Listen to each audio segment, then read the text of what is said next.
certaines questions qui peuvent vous venir en tête lors de la présentation. Donc, je ne saurais pas répondre à toutes les questions. Ma idée, ça serait de pouvoir répondre à quelques-uns de questions. Hein. Voilà. Alors, donc, premièrement, en ce qui me concerne, je suis Claudia Ouka. Donc, je suis le représentant de la jeunesse congolaise auprès des Nations Unies. Qui dit Nations Unies, veut dire le siège général qui est à Manhattan aux États-Unis, ainsi que le quartier général des droits de l'homme qui est à Genève, en Suisse. Et en même temps, donc, je suis également ambassadeur de la jeunesse africaine auprès des Nations Unies. Et j'ai eu des attaches assez fortes en Europe, notamment en France, car je suis directeur général de DCI, la DCI qui est la qualité de développement de compétences, un organisme de formation professionnelle français, dédié au renforcement des capacités des professionnels francophones en Europe. Alors, donc, je vais partager avec vous, pour ceux qui sont sur YouTube, plutôt sur Zoom, vous pouvez voir l'intervention qui a été préparée. Sinon, je vais justement faire aussi le relais avec les personnes qui n'auront pas la visibilité. Donc pour cela, ne vous inquiétez pas du tout. Alors, donc, en termes de partage, normalement, vous devez avoir en même temps que moi. Donc le partage que je viens de lancer tout juste maintenant. Alors, donc, comme je le disais, l'idée aujourd'hui, c'est de mettre un peu en plat, de comprendre quel est le rôle de notre jeunesse, qui est une jeunesse forte, une jeunesse dynamique et une jeunesse prospère. Mais comment on fait en faire en lieu d'ailleurs, dans l'aspect qui m'a été demandé, simplement, je vais commencer, comme il disait par exemple Victor Hugo a dit dans son époque que si vous fermez la porte à la jeunesse, vous fermez la porte à l'avenir. Et c'est un slogan à l'époque, mais aujourd'hui, c'est plus un slogan, c'est une alerte vraie, une alerte tangible. Pourquoi? Simplement parce que la jeunesse, c'est ce qui représente justement la force d'un pays, d'un État, ou même d'un continent. Ce qui est plus près de notre contexte, parce qu'avant on est dans un contexte congolais, les faits sont très marqués. Ouvrez votre micro, s'il vous plaît, monsieur Aouka. Vous pouvez ouvrir votre micro. Vous pouvez ouvrir votre micro.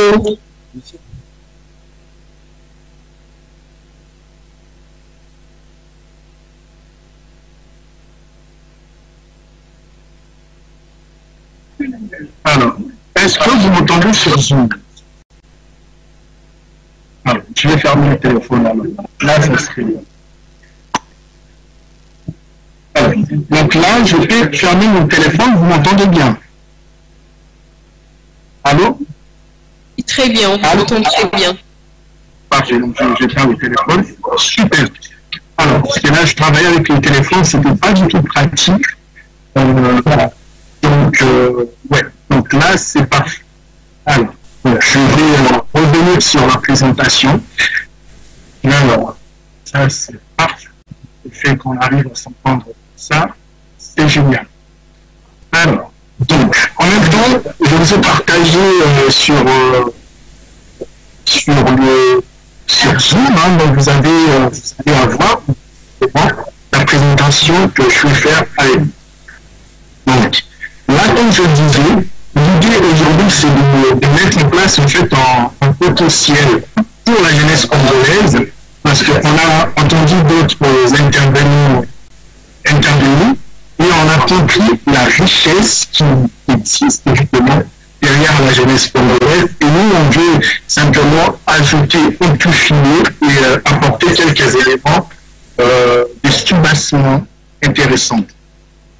On a bien compris, hein, donc la jeunesse congolaise aujourd'hui représente 70% comme on le dit, c'est 30% de la population congolaise. Et ce sont des données très basses, on fait même la Banque mondiale. La jeunesse, aujourd'hui, représente la proportion de la population congolaise. Mais on a quelques problématiques qui sont vraies. On a des problématiques structurelles. Et ces problématiques structurelles, c'est lié à la faible participation jeunes aux organes de décision. Avec un peu de force, aujourd'hui, on arrive à avoir un ministère dirigé par un jeune, notamment le ministère de la jeunesse. Mais on décide de cela. Combien de ministères qui existent, l'option qu'on donne à la jeunesse est insuffisante. Parce que la proportion ne représente même pas 2%, alors pour les 98%, 98% restants, le nombre de jeunes aujourd'hui sont juste déplorables. La faible participation des jeunes dans la prise de décision est un sujet d'alerte essentielle. On doit le prendre en considération. Mais aussi, voilà, cette faible participation, voilà, RDC ne comporte pratiquement aujourd'hui aucun jeune dans les décisions permanentes. Alors on dira, mais écoutez, vous êtes là, vous êtes une nation civile, vous êtes jeune, oui, mais je ne suis pas permanent, bien, en renforcement de la force diplomatique congolaise à l'étranger. Et cette force est composée essentiellement de personnes âgées. La représentativité de la jeunesse, elle est loin, n'existe pas. Moi-même, elle est quasi inexistante. Et c'est loin, en fait, qu'on doit trouver justement comment mettre en place les leviers. Parce qu'il y a des opportunités immenses. Et ces opportunités-là, aujourd'hui, je vais déjà commencer par vous dresser qu'elle est importante. Parce que la jeunesse congolaise, aujourd'hui, elle est connectée, elle est créative, elle est mobile et elle est entreprenante. Et quand je vous parle de cette jeunesse avec des mots que je pèse et qui sont des mots intéressants, parce que quand on entend parler de mobile, entreprenant, créatif, on voit une jeunesse résolument vers l'avenir. Oui, je vois que... Monsieur Claudie, il nous reste 5 minutes. Je vois la jeunesse qui est au Congo, mais je vois aussi la jeunesse qui est au niveau de la diaspora. Et ça, ce sont des éléments essentiels, dynamiques, qu'on peut considérer et mettre en application. Et on doit voir au niveau international. Au niveau international, il y a des messages forts aujourd'hui qu'on peut porter pour mettre en application. Il y a des programmes, notamment au niveau des Nations Unies, des programmes qui sont dédiés aux jeunes diplômés. Et là, on a besoin de reconfiguration pour que ces éléments soient mis à disposition pour les jeunes, notamment à Kinshasa, pour pouvoir en bénéficier. Parce qu'il y a des opportunités aujourd'hui et on doit mettre en place un mécanisme de coordination efficace avec ceux qui sont à Kinshasa, ou pas seulement à Kinshasa, mais en République démocratique du Congo, pour en bénéficier. Après, je vais synthétiser par ceci. Il y a quelques recommandations essentielles que je trouve intéressantes. L'idée, ce serait d'abord, dans la première temps, nous jeunes scolarisés, de se former et de réseauter. J'ai entendu beaucoup parler de formation de notre intervenants ont mis le poids sur ces dynamiques. Et moi, je veux qui ai renforcé cela. C'est au travers de la formation et du réseautage. C'est là qu'on va arriver à avoir une expression forte. Et s'il s'agissait d'autres éléments essentiels qu'on peut notamment développer ici, ça serait de canaliser ces éléments, canaliser ces informations pour qu'ils soient au profit de tout le monde. Au profit de ceux qui sont à Bénin, au profit de ceux qui sont à Boucherie, et également au profit de ceux qui sont à Bukavu ou à Kinshasa. Il n'y a pas de distinction entre les jeunes congolais, tous sont pareils. Et ce sont celui qui est à Boucherie, il est pareil que les jeunes congolais qui est à Paris. Ils sont tous pareils. Donc on doit mobiliser ces informations pour tout le monde, à l'exception de personnes. Et pour conclure, parce que je vais aller à du sujet, parce que voilà, on a perdu du temps avec des soucis logistiques, le programme doit avancer. Le seul mot que je vais dire, ce serait de gouverner sans les jeunes, c'est de gouverner à moitié. On ne peut pas gouverner sans les jeunes. C'est les jeunes qui constituent la force vive d'une nation. Et si on gouverne sans eux, en fait, on gouverne mieux. Alors c'est là, qu'est-ce que je voulais dire? Je voulais simplement vous dire que on est plus fort et héritier de ces pays où on est bâtisseur. Donc ensemble, on peut construire des institutions résilientes à l'image de notre jeunesse. Rappelez-vous bien, je vous ai dit, notre jeunesse est une jeunesse forte, audacieuse et tournée vers l'avenir. Je sais pourquoi je le parle comme ça, parce que j'ai eu un moment d'échange avec différentes jeunes congolais, que ce soit la diaspora ou au pays, hein, notamment les filles, et je sais la force de cette jeunesse qui tourne vers le développement durable. C'est sur ce petit mot que je voulais échanger avec vous. Mais donc j'ai été obligé d'écouter cette intervention parce qu'il y a eu au départ des soucis logistiques. Voilà. Pour ceux qui souhaiteront avoir plus d'éléments nécessaires, je pourrais rester quelques minutes en plus pour porter peut-être quelques clarifications ou répondre à cette question. Ou sinon, vous pouvez suivre les actions justement de la jeunesse congolaise ou des Nations Unies en allant sur le site internet de Nations Unies ou sur notre site internet pour être au courant et au parfum de toute l'actualité internationale. Voilà, je vous remercie. Merci beaucoup. Alors, nous allons répondre avec notre session de questions-réponses. Ce que je vous conseillerais, déjà que monsieur le coordonnateur, plutôt Eric Makwala, a déjà eu une question. Alors, il reste à vous de poser une seule question à chaque intervenant. Donc, la prochaine personne n'aura droit qu'à une seule question et à une seule personne. Question pour nous d'avancer avec le temps. Merci.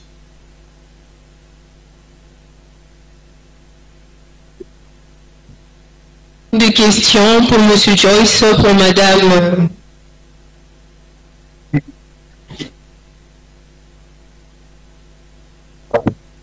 Nous qui sommes en ligne, on a besoin de poser des questions, si possible. Malheureusement, le temps vraiment est un ami très éphémère pour nous aujourd'hui et on n'a pas assez de temps pour rallonger ce moment de questions-réponses. Et donc, il ne nous reste que 2 questions pour clôturer.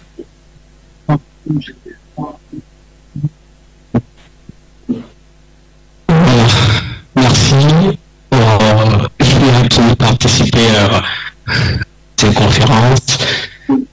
Soyez bref et précis, s'il vous plaît. Je suis Hassan Rachi. Je veux pas une question, mais j'ai une situation au côté de l'innovation et de gouvernance. Est-ce que cher intervenant, il sera possible d'organiser la formation comme vous l'avez dit, si ce sera possible vraiment de nous étaler les points essentiels pour la mauvaise gestion de la connexion à la République démocratique du Congo. Je pense que M. Joyce répondra à ça, ou peu importe l'intervenant, répondra à ça dans le couloir. Merci. Merci.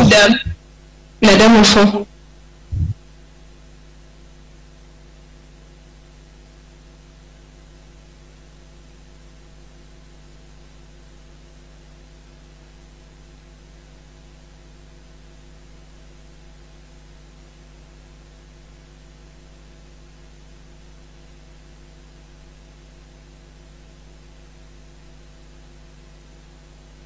Vous nous dites à qui la question est destinée et surtout, résumez votre question en une question. Et commencez pas par des affirmations, etc.